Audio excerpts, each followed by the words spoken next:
Letter G is always kind of an awkward one to draw for me. I was just doing a logo for my mom and her last name starts with a G. And this is kind of the G I ended up going with. If you recall, like a traditional cursive G looks kind of like that.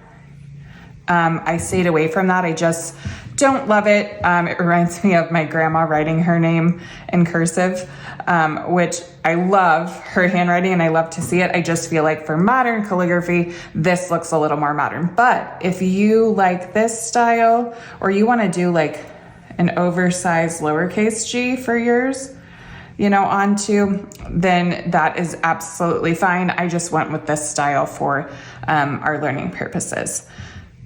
It's really easy, this one too, because we're basically gonna make a C. So light, heavy, light, and then just come in right there with a little swoosh for the main part of the G. For the lowercase, we're gonna do our oval again. So start at 1 o'clock, light, heavy, light. And then our second stroke. So we're going heavy to light for the little swashy tail there. Again, light, heavy, light, like you're drawing a C. Add your little crossbar, and you could make this more exaggerated depending on what you're doing.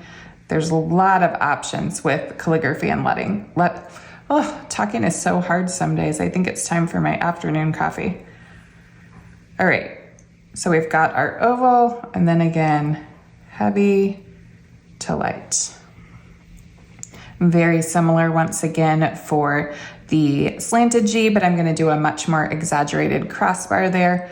So I'm gonna start a little more curved at the top too. So light, heavy, light, and then, let's see, just seeing if so for this one, I feel like it's easier to turn my page this way slightly. So you can kind of play with that too, what angles make it more comfortable for you.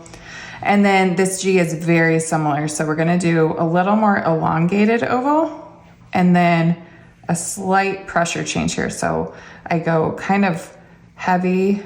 It's like a light and, like a heavy, but then heavier. And that'll give you that little detail like that. So you could practice that, like heavy, heavier, heavy, heavier. So just press down a little more to get that slight swoop to that part of the G.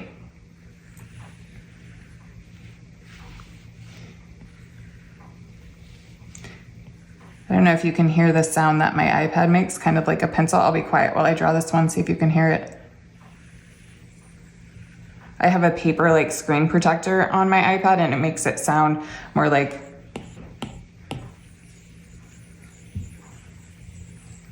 a pencil drawing on paper. I'm not sure if you'll be able to hear that in the video or not, but I really like it. It's until I used it, there wasn't a screen protector I like, but the paper like is amazing.